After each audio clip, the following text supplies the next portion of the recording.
जोहार नमस्कार। चलिए जानते हैं आज की ताज़ा खबरों को। राज्यसभा चुनाव में बीजेपी आशा लकड़ा पर आजमाएगी जोर, जेएमएम कांग्रेस में अब भी सस्पेंस बरकरार। जी हां, बता दें कि झारखंड में राज्यसभा की 2 सीटों पर चुनाव के लिए सोमवार को अधिसूचना जारी होगी। इसी के साथ नामांकन भी शुरू हो जाएगा। हालांकि अभी नामांकन की संभावनाएं नहीं है, क्योंकि अभी तक किसी भी दल ने अपने प्रत्याशी की घोषणा नहीं की है। नामांकन की अंतिम तिथि 11 मार्च निर्धारित है। राज्यसभा की 2 सीटों पर चुनाव के लिए 21 मार्च को मतदान होना है। इसी दिन शाम 5 बजे तक चुनाव परिणाम जारी कर दिया जाएगा। बता दें कि राज्यसभा सदस्य धीरज साहू तथा समीर उरांव का कार्यकाल 3 मई को खत्म हो रहा है। रिक्त होने वाली इन सीटों के लिए ही चुनाव होना है।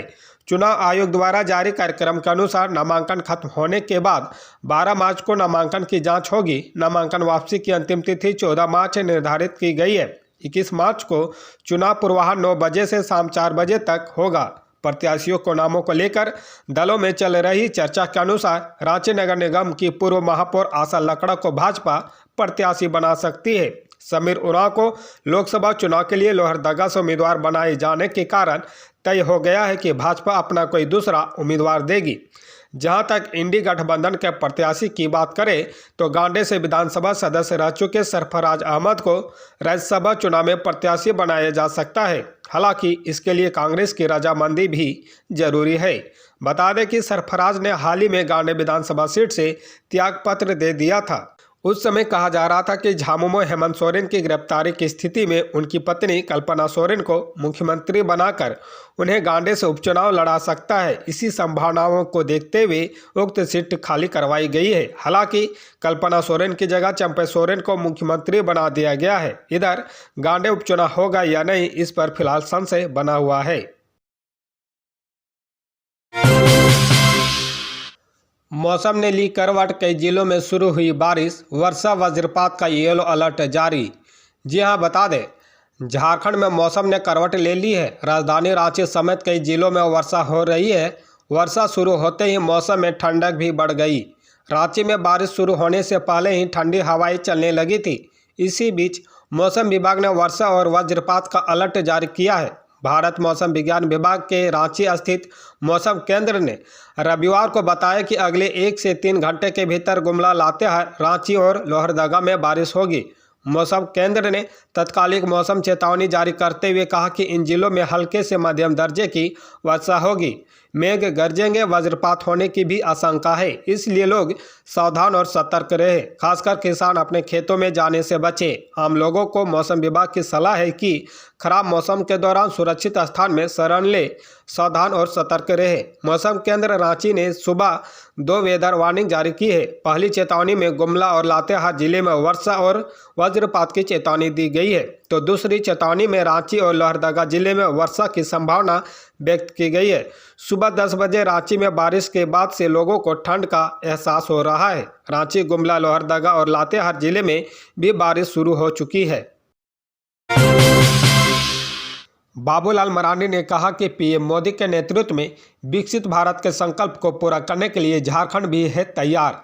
जी हां, बता दें कि भाजपा के प्रदेश अध्यक्ष एवं पूर्व मुख्यमंत्री बाबूलाल मरांडी ने रविवार को प्रदेश कार्यालय में युवा इंटक नेता यूथ इंटक के प्रदेश अध्यक्ष रवि कुमार चौबे को और उनके सैकड़ों समर्थकों को भाजपा की सदस्यता दिलाई। बाबूलाल मरांडी ने सभी को बधाई दी और कहा कि पूरे देश के साथ पीएम मोदी के नेतृत्व में विकसित भारत के संकल्प को पूरा करने के लिए झारखंड भी तैयार है।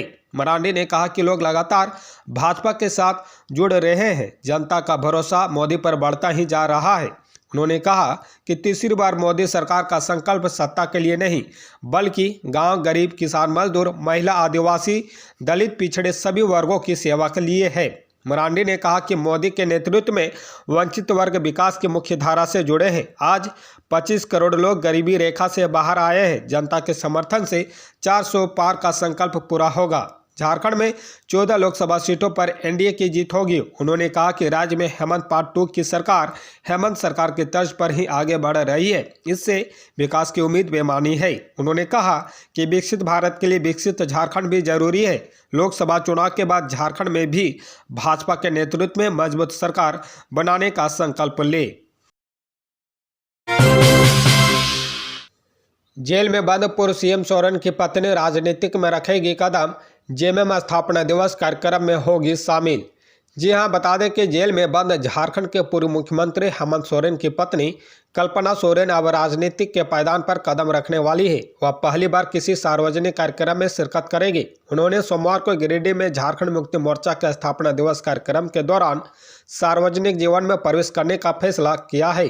जेएमएम के एक पदाधिकारी ने बताया कि पार्टी ने अपने 91वें स्थापना दिवस को गिरिडीह के झंडा मैदान में आक्रोश दिवस के रूप में मनाने का फैसला किया है।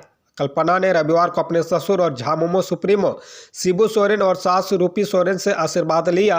वह अपने पति से भी मिली। कल्पना सोरेन ने सोशल मीडिया साइट एक्स पर खुद पोस्ट कर इसकी जानकारी दी है। कल्पना ने लिखा, आज अपने जन्मदिन और कल गिरिडीह में झामुमो के स्थापना दिवस कार्यक्रम में शामिल होने से पहले आज झारखंड राज्य के निर्माता और झामुमो के माननीय अध्यक्ष आदरणीय बाबा दिसोम गुरु जी और मां से आशीर्वाद लिया। आज ही सुबह हेमंत जी से भी मुलाकात की है। कल्पना ने झारखंड के लोगों की मांगों को सर्वोपरि रखकर सार्वजनिक जीवन यात्रा शुरू करने के अपने फैसले की घोषणा की। उन्होंने हेमंत सोरेन के वापस लौटने तक उनके विचारों को रखना और लोगों की सेवा करना जारी रखने का संकल्प लिया है। स्पेन की महिला से गैंगरेप के तीनों आरोपियों को अदालत ने भेजा जेल, 4 अन्य की तलाश जारी। जी हां, बता दें, झारखंड के दुमका जिले में स्पेन की पर्यटक से सामूहिक दुष्कर्म के मामले में गिरफ्तार तीनों आरोपियों को रविवार को एक स्थानीय अदालत के समक्ष पेश किया गया, जहां से उन्हें न्यायिक हिरासत में जेल भेज दिया गया है। वहीं इस जघन्य कांड के फरार 4 अन्य आरोपियों की तलाश के लिए पुलिस की कई टीमें लगातार छापेमारी कर रही है। पुलिस ने बताया कि स्पेन की महिला से कथित दुष्कर्म राज्य की राजधानी रांची से करीब 300 किलोमीटर दूर हंसडीहा थाना क्षेत्र के कुमरुमा हाट में शुक्रवार को तब हुआ जब वह रात को अपने पति के साथ एक तंबू में बिता रही थी। पुलिस ने बताया कि पीड़िता का बयान भारतीय दंड प्रक्रिया संहिता की धारा 164 के तहत दर्ज किया गया। पुलिस अधीक्षक पीताम्बर सिंह खैरवार ने कहा कि महिला की चिकित्सीय जांच कराई गई, जिसमें बलात्कार की पुष्टि हुई है। उन्होंने कहा कि अपराध में कथित तौर पर शामिल 7 लोगों में से 3 को अदालत ने न्यायिक हिरासत में जेल भेज दिया है और अन्य 4 को जल्द ही पकड़ लिया जाएगा। खैरवार ने कहा कि अन्य 4 आरोपियों की पहचान कर ली गई है और उनकी तलाश की जा रही है। उन्हें जल्द ही पकड़ लिया जाएगा। पुलिस के हाथ लगी कामयाबी, 3 साइबर अपराधी आए गिरफ्त में, लोगों से की थी लाखों की ठगी। जी हां, बता दें कि महाराष्ट्र व कर्नाटक के 8 लोगों से 9 लाख रुपये की ठगी कर चुके 3 साइबर ठगों को जामताड़ा साइबर थाने की पुलिस ने दबोचा है। पुलिस की गिरफ्त में आए 7 लोगों को बकाया बिजली बिल भुगतान न करने पर कनेक्शन काटने और बैंक अधिकारी बनकर डेबिट कार्ड व डेबिट कार्ड KYC अपडेट के नाम पर झांसे में लेते थे। फिर इनकी बातों में आने वाले लोगों को ये सातिर अपनी ठगी का शिकार बनाते थे। पुलिस की गिरफ्त में आए आरोपित करमाटांड थाना क्षेत्र के तेलकियारी का रहने वाला महेंद्र यादव, सुनील यादव और इसी थाना क्षेत्र के मोलीडीह का रहने वाला विशाल कुमार मंडल है। इस बात की जानकारी साइबर DSP मजरूल ओहदा रविवार को प्रेस कॉन्फ्रेंस के दौरान दी। ओहदा ने बताया कि आरोपितों के पास से छापेमारी के दौरान 11 मोबाइल, 13 सिम कार्ड, 1 आधार कार्ड और 1 बाइक जब्त किया गया है। सभी आरोपितों के खिलाफ केस दर्ज करने के बाद उन्हें जेल भेज दिया गया है। सुदेश महतो ने कहा कि झारखंड में गलत नीति निर्धारण से अवरुद्ध हो गया प्रगति का पथ। जी हां, बता दें कि आजसू पार्टी के नेता सुदेश कुमार महतो ने कहा कि राज्य में वर्तमान हालात अच्छे नहीं है। इससे समाज का हर वर्ग दुखी और निराश है। साथ ही गलत नीति निर्धारण से प्रगति का पथ भी अवरुद्ध हुआ है। सुदेश कुमार महतो रविवार को केंद्रीय कार्यालय में आयोजित मिलन समारोह में बोल रहे थे। इस दौरान आम आदमी पार्टी के रांची महानगर अध्यक्ष सत्येंद्र सिंह के नेतृत्व में आपके कई नेताओं और कार्यकर्ताओं ने पार्टी का दामन थामा।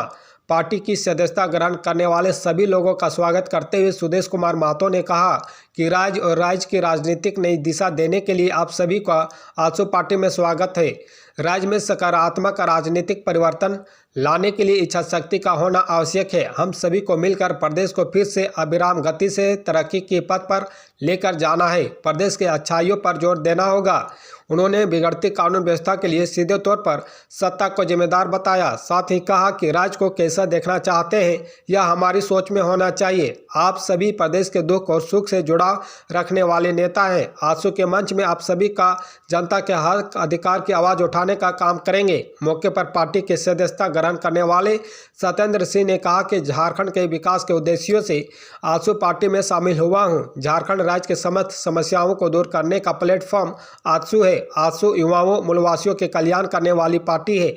पूरी प्रतिबद्धता के साथ झारखंड के नवनिर्माण करेंगे। 2024 में हमारी सरकार बनेगी। मिलन समारोह में अखिल झारखंड बुद्धिजीवी मंच के अध्यक्ष डोमन सिंह मुंडा, महासचिव मुकुंद चंद्र मेहता, पार्टी केंद्रीय उपाध्यक्ष हसन अंसारी, मुख्य प्रवक्ता देव शरण भगत, राजेंद्र मेहता, तरुण गुप्ता, मोहसिन खान आदि उपस्थित थे।